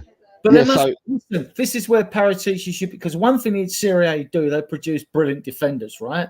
There must be some good right backs in Italy that we could nick and then sell Emerson. There must be. But I mean, I just don't. I don't follow Serie A. It takes all my time to get all the information I can about our club. You know? So the other thing I'd say then is, right, so at the moment we're being linked with, Cambiasso. It says Cambiasso has renewed at Juve till 2029. Rooty toot. Yeah, I saw something earlier about Cambiasso would be very, very, very, very hard to go for. But so you're saying that the likelihood is at the moment you're saying you're pinning your colours to, what's his name, Jimenez, right? Yeah, and Guirassy at Stuttgart. Okay, but although the ideal signing for you would be Vlahovic. Yeah. If Tottenham pulled off Vlahovic, how would the fan base feel? Well, they should be excited because not only suits Ange's system, he sort of breaks for midfield, he takes players on, he's got an eye for goal, he shoot inside the box. You know, I mean, I think people would freak out. I think they'd say he flopped at Juve. Why do we want a Juve reject? I don't know. I don't think people would be that. The thing with the Ange system is, if you're a striker out there, and we know this, don't we? It's obvious even to the basis. If you're playing under an Ange system as a striker, you're going to get more chances than you've ever had in your life in front of goal, right? So if you can't bury him, you know, this is my disappointment with Werner. If you can't bury these chances, I mean, I hate to think of how many big chances we missed last season. It must be 40 plus, maybe more. And if we'd have buried half of those, we'd probably finish third and challenging for second, not fourth. You know, so goals change the course of games, don't they? Then the other team don't score against you and your luck's in, it's not out, you know. So, yeah. Yeah, Scott, I'm not saying that he would come. I'm just saying, what would the fan base feel like if we signed Vlahovic? I'm not saying he's coming. I'm just asking what would the fan base feel like if he came. But you're saying that it would be good, but you doubt it would come. But yeah, you know. I mean, we've been linked with Omar Mamouche of Eintracht Frankfurt. Now, he would be an Ange player because he is fast, right? He is fast. We've been linked with Mohamed Amoura as well. We've been linked with Jonathan David. Again, not much. There's a dearth of strikers out there, though, isn't there? You know. So Nick's saying absolutely no to Gisseri, 29 years old. He has less goals and assists than Werner in his career. He had the season of his life last year, doubled his previous. He looks a good player. I know. I agree with the age and all that. I agree talking about. But what I see of him, the video I watched for last season, he looked good. Some players like Ian Wright, they mature later, you know. So I wouldn't be upset if he was signed. But obviously, if we can get someone better and younger, fine, you know. So I want to move on from the forwards, right? So all the chat is about Eze, right, at the moment, right? He's a big buzz that's going along on the social media at the moment. So Conor Gallagher's gone quiet, right? But today, Job Bellingham's name's been raised. Yeah, I've seen that. Yeah. So, what do you think on? I mean, I've got I'll tell you what my thoughts are on Joe Bellingham in a minute. What are your thoughts on Joe Bellingham? And I'll go to you, Colin, first. He comes from a family of good footballers, and that is about as much as I think about him. And I also understand that Sunderland are trying to keep him at all costs. But yeah, I honestly know nothing except for it seems strange to me that we would be signing two 18-year-old midfield talents that may or may not blossom into something big. I just worry that if we were to get him and we were to get Bergvall, we would just be left with two rather expensive players that aren't really going to contribute anything right away. But maybe we're planning completely for the future, and they are the midfield pairing for the next 10 years, and it's great. And I also don't know if he would come to Spurs. I don't know how likely that is. I don't know his skill level. Like I said, I just know his brother and that he's tip-top class. But yeah, it's Adrian. I don't know. I knew that Jude Bellingham had a brother. Jude was pants in the final, wasn't he, by the way? But yeah, I knew he had a brother. Yeah, he was pants. He set Vinny Jr. up for a second goal. Pants, though. He was. You can set someone up, but you can be pants. But yeah, he's 20 years old. He had European a poor Champions, game, yeah. All right, European he got Champions League medal. He was 20 poor. years But, old. yeah, I know. I'm pleased for him because he's an England player, right? Yeah. Don't know nothing about him, seriously. And we've got kids like Tyrus Hall, like who I think is going to be a wonderful player. Like, and nah. I mean, not for me. If you want to come in, you need to have a player who's got a bit more kudos for his age around him, like a Lucas Bergvall, who I've actually looked at and thought, yeah, this kid's going to be something. You can just see it, right, in some players. I haven't looked at Joe Bellingham, so I really can't, I can't say. Afternoon, Mark Cousins, the sheriff's in the house. Mark, How are you, what's up, Mark? bro? I hope you're well, sir. I hope you're well. Hey, I just want to say about Bergvall, and I know it was one match, and it was his final match that he'll ever play with the team, and so I'm sure he wasn't totally invested. I'm sure he was trying not to get injured. I'm sure there was a lot on his mind besides the match. But from that match that I saw him in, I was severely left feeling deflated. Like we're putting this kid up on such a pedestal, and I watched him expecting him to be like the best player on the pitch, perhaps. I just the watch along you did on yesterday. Yeah. He just wasn't great. But he's also there's also factors that you have to consider. But then those factors are going to be the same at Spurs. He's going to be a young man playing with grown adults. Still, he's going to be, a huge step up in league quality. I just don't know if I don't know. I've heard a lot of people being like he's going to come in and contribute straight away, and I don't know. I hope so. The really interesting thing with the likes of Bergvall and the other academy players that have been on the fringes is that we've got 2 games against Bayern Munich, one in Korea and one at our stadium. We've got the game against Japan, Kobe away, that's 3. We've got the game away to Hearts in Scotland for their 150th centenary because Dave Mackay come from one of the greatest captains we've ever had at this club, who I had the pleasure of watching play. And we've got a game against QPR. So this is a better pre-season than the shambles of last season already, the way it's been mapped out, right? Because these players are going to get game time. I see Donnelly getting game time. I see Mikey Moore getting game time. Now, what I'll be looking for, I want to know whether the Les and Parrott get game time. So the right players off in different leagues, but we need to see them. I need to see more of Troy Parrott because he's 22 now, and we know we need a striker. Now, I've liked the look of Velez when I looked at him on the reels. I looked at him a long while ago. I like the look of the player. Very good in the air, pacey and all that. I liked his aggression against Brighton when we got spanked, but he got that goal, and he worked hard for it. It was a striker's goal, right, against Brighton away, and we lost 4-2. So, and then there's Parrott. You've got Donnelly, who was brought in as a striker from Northern Ireland, a young kid, and Wayne Burnett's converted him to a number 10, and he's got a great slide rule pass forward to feed players that do the runs into the box and things like that. Then you got like Santiago, who I like as well. So, yeah. So we don't know. I mean, like, I can see him getting game time. I can see him in the pre-seasons, and I see him getting game time in the Europa League games if we're like 3-0 up or something, half out to go, things like that. I see some of these kids getting game time because they deserve it. But yeah, the striker position's interesting who we're in for.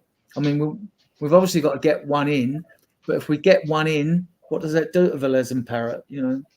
Maybe Parrott will be sold, but he is academy homegrown for Europe, which is important. So you got Rooty Toot saying, I keep repeating myself here, Bergvall has been hugely hyped. He's going to need time to adjust to the Premier League. Scott M says, asking Bergvall to contribute right away is asking a lot of a young kid with 0 top-level experience. Ronnie is coming in with his team for the start of the season would be Vicario, Porro, Romero, Vidi, Viadoghi, Paulinha, Gallagher, Madison, Son, Tony, Eze, with his substitutes being Radu, Phillips, Davis, Sarr, Lolo, and Bissouma. Talking Biz says, that Bergval's challenge will be adjusting to the speed. My next comment was just being Yeah. I'm just being a jerk. So, do fans think that there's any stock in accepting mediocrity? It seems made up to me, as there are some here who don't accept it.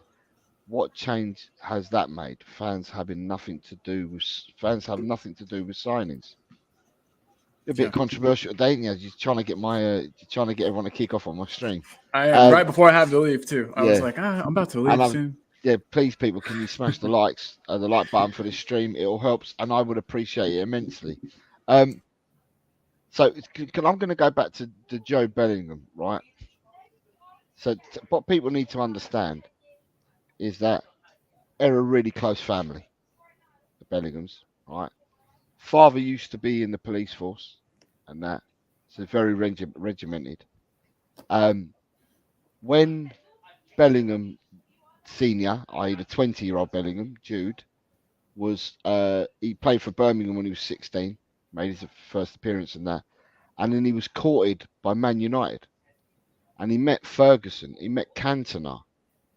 He'd already left the club by then, them two players, but he did managing the player, but he met them. Man United laid it on that they were there for when he met with them and that. And the family decided against Man United and said no, new culture, and sent him to Dortmund, yeah? He played well in Dortmund for a couple of years, and then he got his move to Real. So they've looked after him, his parents and that. And, the first thing he does is goes to his parents and stuff like that. So really family orientated. He's grounded, he's down to earth chap. Now, they reckon that Job is a real top player. The difference between Job and a lot of our academy players and some players like Bergval is that Job's got first team experience, albeit it's in a championship. He's got first team experience. The other thing about Job is that nobody knows what his best position is. Job Bellingham has played centre forward for him. He's played as the attacking midfielder, the ACM. He's played DM on a few occasions, and he's also played left midfield. So he's played in a numerous amount of positions for Sunderland. He is a really, really, really good player. I'm just not sure, and I'm really not sure whether his family would want him to go to a club here in England, or whether his family would probably send him back out to Germany again. So although there was some Twitter news stories today, Tottenham may well be interested, but so will a host of other clubs. And I reckon, for me, and I'm only shooting from the hip here, I reckon for me, if someone like Dortmund are interested in him, I can see him following the path his brother did to Dortmund. Not necessarily to Real Madrid, because I don't know how good he can become. No one knew how good he could become at Dortmund. His brother became at Dortmund. But I can see a similar path for him again, with the way the family thoughts are.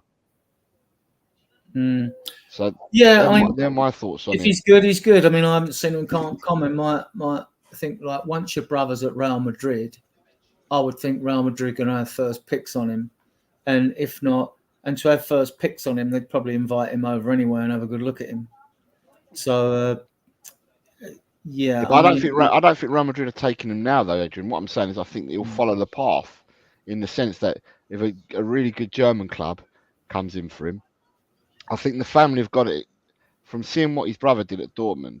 He was nurtured and looked after at Dortmund, and I just feel that the family will probably think of Germany as a good destination. It's a question of money again, isn't it? Because even when we got Bergval, Barcelona weren't prepared to match what Spurs were willing to pay, because although they're a wealthy club, their debt to revenue ratio is not healthy.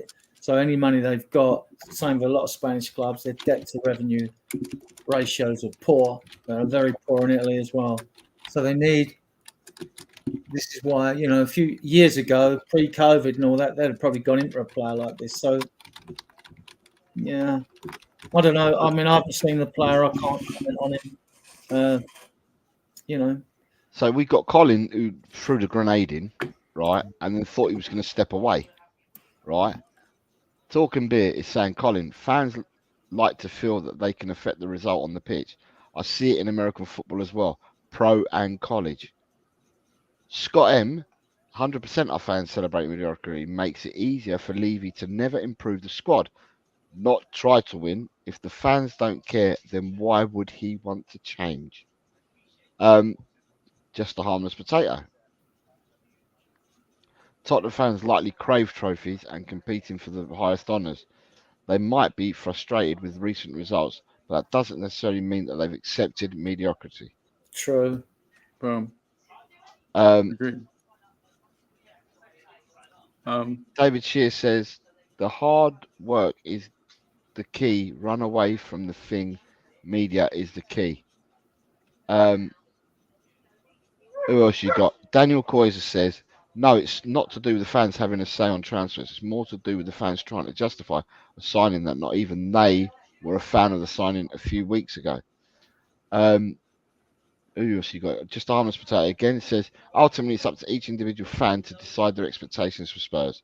Generalising and accusing them of accepting mediocrity is disrespectful to their passion and support for the club. Fully agree. 100%. Shemtam says, did you hear about Basuma being attacked? Yeah, we covered it earlier, Shemtam. Talking Beer says, Bergvall is brilliant at positioning himself to be successful. He is also brilliant on the ball when he receives it. He will have to play faster and think faster in order to be successful in the Premier League. Yep. Daniel is saying, Colin, mate, because the YouTube videos out there, mate, for the domain, there was a lot of fans not wanting this deal a few weeks ago who are backing it now. That's what I question. That's fair. That's fair. Mark Viduka was a young talent and it took him 10 years to establish himself. Rooty Toot says, we only paid 8.6 million for Bergvall. That's a good point. Colin, you're cracking people up. Because Colin throws a grenade in here and then just says he's going to scarp back. Us, to say, the Ryan G says, us and Villa were interested in Bergvall. And then Craig Johnson, they're talking about Aussie players. Harry says, Levy does care what fans think of him, hence why when Levy out was being shouted in a match, his wife had to console him. I think that might be, I don't know. I mean, again, yeah, I remember that happening, but I don't think the guy's going to lose much sleep over it, to be completely honest. But again, I could be wrong. He just seems about a guy that cares about his project, his the bottom line, his job. I don't know. To me, it just doesn't seem like he gives much thought into the fan base. I think it's shifted, hasn't it? I mean, like, if we make a bad signing, it'll be down to Levy. If it's a good one, it'll be down to Paratici or Scottman and Johan Lang. I mean, Langer. But, I mean, we know for a fact that Scottman's coming as chief football officer. So Levy will be dealing with all the construction work and everything else going on. And the footballing side will be left to Scottman. And he's not a director of football. So he's the admin brought in to do that point. Otherwise, there's no point having him. You just keep with Levy, right? And then you've got Johan Lang, who is the football director, and you've got Scott, and you've got Rob McKenzie, who's chief coach. So, and there'll be the triumvirate with them and Ange, with a list of players to see which players Ange wants. And then the crucial thing is the budget and money from player sales, which are finances transfer budget. So that's the crucial thing. So we'll see. Us fans, our opinions are always going to be subjective on players. I want Eze, you know. So I think it'd be I'd class him as a marquee signing. There are others I think out there that are gettable. That could be. I think we could get Nico Williams. I think we could get Danny Olmo because he's got a release clause. Then it's a question of whether the players want to come or not. So, yeah. So just a couple of things to finish off on. So just going to say to people that we are Tottenham TV have done a update about an hour, 54 minutes ago. And the highlight says, without watching the update, says Jimenez says yes to Spurs. Mm-hmm. Emerson wants Milan. Mm-hmm. And Tottenham make Muniz something. I don't see the rest of it. So if people want to go and watch that afterwards, they can do if you want to get a bit more news. Tottenham from what they're saying. And the other thing is that I want to finish on is tonight, England play a match. It's one of their 2 friendlies before the Euros. We have a certain player who wears our number 10, who's in the squad. I feel it's an important game if he plays tonight, because I feel that he's one of these people that's in jeopardy for getting a place on the plane. Definitely. So what do you think? What do you think, Adrian? Yeah, definitely. I don't think Maddison's going. I think from a selfish point of view, I don't care. Because I'd rather have players stay here and not be burnt out on a tournament that starts the same day as the transfer windows on Friday the 14th. The thing that gets me about that is the fact that why isn't the transfer window open actually when the season actually ends? Why are we waiting to the 14th? You know?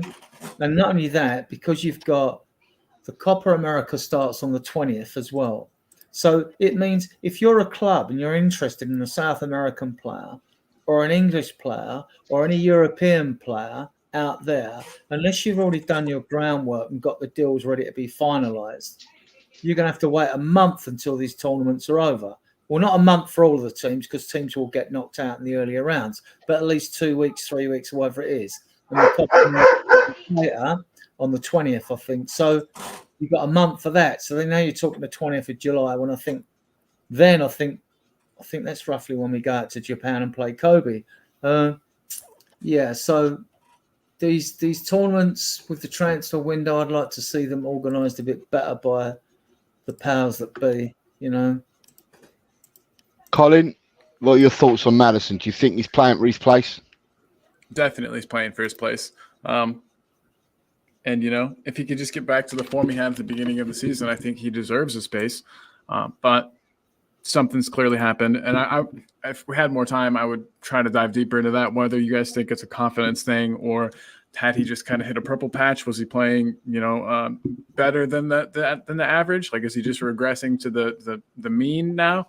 I don't know. But, yeah, he's definitely playing for his place tonight. And someone said it's against Bosnia. Is that correct? Yeah, Bosnia tonight and Slovenia, I think, on Friday. He has to go out there and absolutely tear it up. Anything less, I feel like he will be left behind. Eze will play as well. I don't know if they're both playing the same team or whether they'll come on as sub. I think Eze will play as well. Yeah. It's cool to see new faces and new names and that England team kind of being freshened up a bit, because for a while it got kind of stale there with a lot of the same faces. It's just a defense, isn't it? Yeah. But tonight they've already said that there's a load of players that won't be playing tonight. And there's a list of players that won't be playing tonight at all. So they've already named the captain is going to be Trippier. So it means Kane is not playing. Kane didn't play the last 3 games of the season for Bayern. Kane's not playing tonight, or he's not starting tonight. There's real concerns starting to appear about Kane and whether he's going to be fit for the tournament or not. The other thing that's coming out from the group is that they're all saying that the person who's 50-50, I mean, I'm saying I think Maddison's 50-50, but a lot of the press have all been saying that the person who's really 50-50 is Grealish. Yeah, I understand that. He hasn't played much, has he? Doku's been getting game time, and other players have been pushed in front of him as well. He's just such a strange winger. He's not a winger in like the way that Doku is a winger. He's, you know what I mean? He's more of like when we shoehorned Eriksen into a winger space. He's you know what I mean? He's more of like a playmaker used on the wing as opposed to actually having wingers. I'm undecided and I wouldn't want Grealish at Spurs either, like it's been rumoured and all. I mean, and it's like Doku as well. He's got all the tricks in the book, rolling the ball under his feet, twists, turns, sharp turns. How many goals does he score? Grealish, how many goals does he score? He's a front three player. Like I've always said it, I've always been that way. If you can't score goals on front three for me, I don't want you. I don't care how good you are. I don't care if you're Messi on one wing and Ronaldo on the other. If you're a non-goal scorer, Messi or Ronaldo, I don't want you, because we're never going to win a league, and that's what we should be aiming for. You know, so yeah, good to watch. You know, there are players that are great to watch. You know, I mean, I didn't knock Ginola at Spurs or Waddle and all that when they weren't at their best, because I loved watching them play. You know. Mm-hmm. But I get it. So people in the chat saying, right, so you've got Daniel Coy says, what, no Harry Kane for the Euros? If we've got no Kane, we're screwed. Rooty Toot is now saying that there is reports on Yahoo News that Jimenez has said yes. Rob Belchet is saying, unfortunately, Madders has so many players playing his position that are levels above his latest performances. Depends where they want to play Foden, because to me he's been outstanding this season, and no one's pushing him out of that team. You know. Yeah. So you've got the people that are unavailable tonight are Harry Maguire, Luke Shaw, John Stones, Anthony Gordon, Bukayo Saka, Jude Bellingham. Interesting.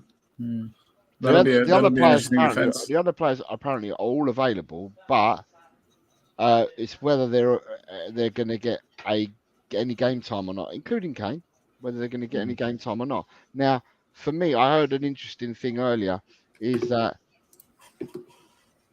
with Maguire and Shaw being injured, right, Southgate's got a choice to make, hence why he's picked 33 players, but he's got to narrow them down to 26. And he said that they're assessing the players and they're going to have to make a decision on who to take if some of these players don't make it. But they reckon, the inside information is they reckon that they'll take a risk on Shaw. So even if Shaw's not available for the first 3 group games, but England will believe that they're going to qualify for the next round, the next phases, and that he's available, then they're going to take him. And I just think to myself, Trippier as captain, does that mean Walker's playing at centre back? If you've got Shaw on the other side, who's on the other side? Have you got the Shaw's not playing? Shaw's injured. Right. So is it Chelsea player that plays over there? Is it Reece Williams or something like that, or what plays on the left? Yeah. Chilwell's not in the England squad. He didn't get selected. Yeah. So they're saying. So what people were saying earlier is that they'll take the risk on Shaw, which is ludicrous to take a risk on him anyway. If he's not going to make the group games, then you're taking a risk. What about if he breaks down in the game? If England qualify out the group, what about if he breaks down in the first match? Do you know what I mean? Is he playing players out? It's one Saka in the England squad. Hey, Saka's not playing tonight, but yeah, he'll play Luke. Sorry, he's going to play Trippier at left back, we believe, right? But on the left. Right, okay. That means that Trippier will invert. He comes in onto his right foot because he's right-footed. But then who do you play on the left wing? Because England play with inverted wingers. So that means they've got no one that goes on the outside. They all cut in. So that would mean that they would take up the space that Trippier would like to go into, playing from left. Where the right back, whoever the right back is, even if your right midfielder inverts, the right back can go forward and get beyond. That won't be able to happen on the left unless you play the left footer. And who is the left footer? So it looks like Ollie Watkins starts in the 9 if Kane's not playing then, yeah, unless it's Tony. All right, but hey, I got to run, guys. It's been awesome. Jose, I just want to say, don't forget to play the outro. I will do. All right, thank you very much, Colin. Colin, I'll catch up with you. Talk to you guys soon. Mate. Thank you. Bye, Adrian. See you later. See you later, Colin. Yeah, see you. Good show, man. Maybe Grealish gets a game and you play Foden as well on the 10. Well, Foden's the left-footed player that I was saying. He's the only one. I can't see. It's Palmer's left-footed, isn't he? But Palmer likes to play on the right. But he's left-footed as well. Who we got in the squad that plays on the right wing? Right, Daniel is asking me, Jose, am I serious about Kane might miss the Euros? No, what I've said, Daniel, is he missed 3 games in the German league. He missed the last 3 games. He's not starting tonight, right? And everyone's been really quiet on Kane. And I'm just saying, what happens if Kane's injured for the Euros? Is all I'm saying, because we've had no positive news on Kane. So I'm just thinking to myself, what happens if Kane doesn't make the Euros? But then you've got Rooty Toots already saying Kane is being rested for the friendlies, but not for the main competition, apparently. He's still in. So to me, the question is he still injured? Do you see what I mean? That's what I'm trying to get to. Is he still injured? Tonight will tell, in the sense of, if he's on the bench, does he come on? Does he get a run out or not? So, it remains to be seen. But yeah, as I said, Maddison for me. I haven't seen the squad. I've got to be honest, I haven't seen the squad because my interest in England is not what it used to be. Right? So he's got a 33-man squad at the moment. Yeah, he's got a 33-man squad at the moment, and he needs to chop that down. But list the forwards. List the forwards then. List the forwards and the midfield, because Rice will play, but who's going to play alongside Rice? You got Kobe Mainu, who's there. Oh, I like him. You got Adam Wharton from Palace, who's still with the squad at the moment in the 33. They both might get some time. Kobe Miner might start though. Just a harmless potato. I suggest you go back and have a look. He did not play the last match day. He hasn't played the last 3 games for Bayern, mate. Trust me. Hasn't played the last 3 games for Bayern. Didn't play. Who are the forwards and midfielders in that team tonight then? Oh, I don't know who's in the team. The squad is 33 players, so you've got. Who's the squad then? Who's it? I ain't got England's provisional squad. Let me be there in a second. Get the squad up and give us a clue. There's probably someone we've overlooked. Grealish might get a game on the left end. Looking at the moment now. Right, provisional squad for 2024. Let me see if this comes up. Because Grealish and Foden, they could interchange as the 10 and the wide left player, couldn't they? They could interchange. Right, so, ready? Go on. Squad is Henderson, Pickford, Ramsdale, Trafford.